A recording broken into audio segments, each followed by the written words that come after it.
ہر انسان خوبصورت اور صحت مند دیکھنا چاہتا ہے، لیکن ایسا ممکن نہیں لگتا۔ بہت سے لوگ یہ سمجھتے ہیں کہ کچھ لوگوں کو قدرت نے خوبصورتی بخش دی ہے، لیکن ایسا نہیں۔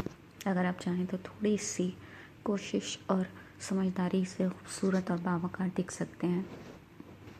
آئیے آج ہم آپ کو خوبصورت اور صحت مند رہنے کے بھی نسخے بتائیں گے، اور مختلف اشیاء کا روزانہ جو جدول یا ایک چارٹ بنایا جاتا ہے وہ کس لیے بنایا جاتا ہے وہ بھی ہم آپ کو سمجھائیں گے۔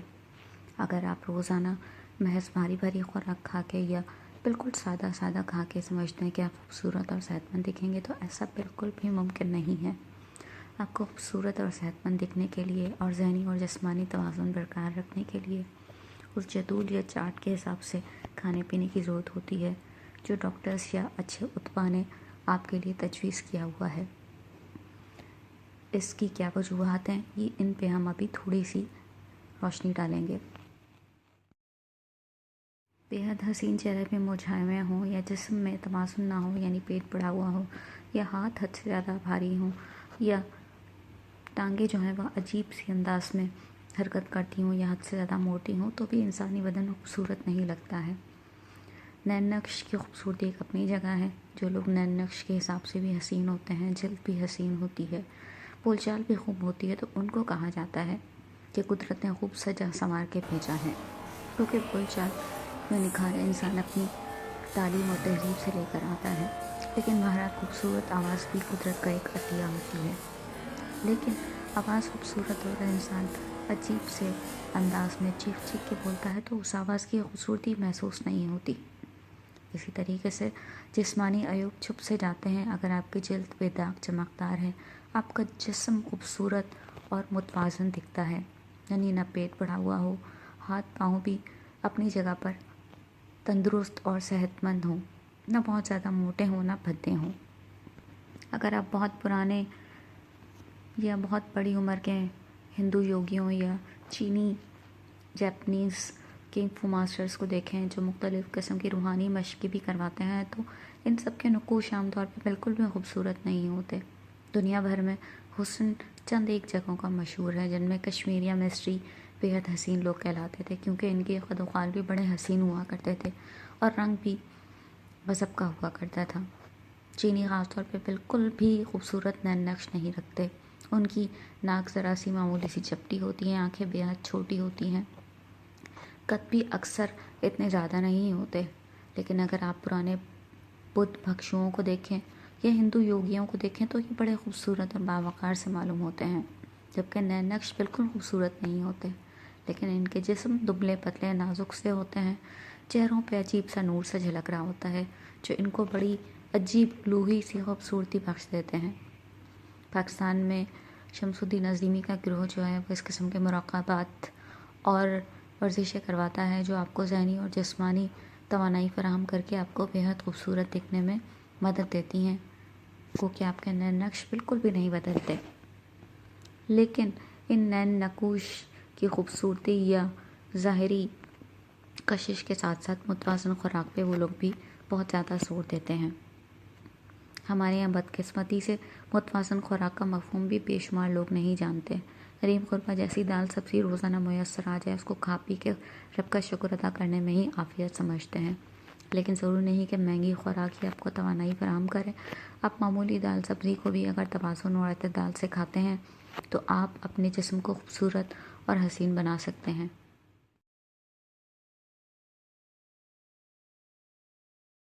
حد سے زیادہ بڑھا ہوا وزن بعض اوقات اچھی ورزش کے ساتھ بھی اتنی آسانی سے کم نہیں ہوتا۔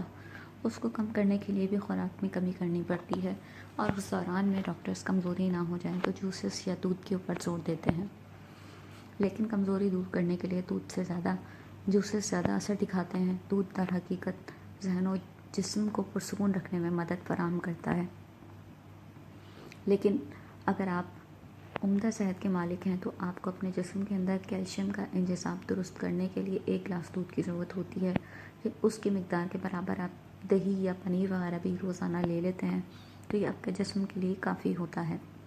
ضرور نہیں ہے کہ آپ نے شام کے وقت کھیر کھائی ہو، کسٹرڈ لیا ہو، اس کے بعد بھی آپ سوتے وقت 1 گلاس دودھ کا ضروری سمجھیں۔ جسم کو ضرورت سے زیادہ توانائی کبھی بھی طاقت نہیں دیتی، بلکہ یہ جسم کو گھلانے لگتی ہے۔ لوہے کی زیادتی جسم میں ہڈیوں کو سخت کرنے لگتی ہے۔ کیلشیم کی زیادتی سے بھی ایسا ہی ہوتا ہے اور بعض اوقات گردے میں پتھری بھی بن جاتی ہے۔ اسی وجہ سے گردے کے مریض لوگوں کو سختی سے زیادہ کیلشیم یا کیلشیم کی گولی جو ہے وہ منع کر دی جاتی ہے۔ اگر وٹامن سی زیادہ لیتے ہیں تو صرف یہ واحد ایسی چیز ہے کہ جو پیشاب کے ذریعے سے خارج ہو جاتا ہے، لیکن بعض اوقات اس کی زیادتی سے بھی کچھ نہ کچھ مسئلہ پیدا ہو جاتا ہے۔ آئرن کی زیادتی سے بھی جسم پہ قسم قسم کے عجیب و غریب سے دھبے نمودار ہونے لگتے ہیں۔ اگر آپ فائبر کا استعمال حد سے زیادہ کرنے لگتے ہیں تو اس سے بھی آپ کو لوز موشن بھی ہو سکتے ہیں، اور اسی طریقے سے جسم میں آئرن یا کاربوہائیڈریٹس جو ہیں وہ بھی جذب نہیں ہوتے اور آپ کا جسم جو ہے بے پناہ کمزوری محسوس کرنے لگتا ہے۔ اسی طریقے سے اگر آپ جو ہے میٹھا زیادہ کھانے لگتے ہیں تو بھی جسم میں وٹامن سی یا لوہا جذب نہیں ہوتا۔ آپ کو ہر چیز ایک اعتدال کے ساتھ لینے کی ضرورت ہوتی ہے، لیکن اگر آپ اعتدال یا وزن درست رکھنے کے لیے میٹھا کھانا چھوڑ دیتے ہیں، یعنی کاربوہائیڈریٹس اپنی خوراک سے بالکل غائب کر دیتے ہیں، تو آپ کی جلد جو ہے وہ کچھ زیادہ ہی باریک ہونے لگتی ہے۔ اس کو تر و تازہ چکنا رکھنے کے لیے ظاہری کچھ آپ کو کریمز کی ضرورت نہیں ہوتی، بلکہ اندرونی طور پہ بھی آپ کو فیٹس چاہیے ہوتے ہیں جو آپ کے جسم کو چکنا رکھنے میں مدد دیں اور آپ کے جسم پہ تھوڑا سا گوشت نظر آتا رہے۔ لوہا اور فیٹس مل کے جو ہے جسم میں گوشت پیدا کرتے ہیں اور آپ کو طاقت اور توانائی بھرپور فراہم کرتے ہیں۔ اور اگر آپ کی جلد حد سے زیادہ حساس ہو چکی ہے تو آپ کو 2 چیزوں پہ زور دینے کی ضرورت ہوتی ہے۔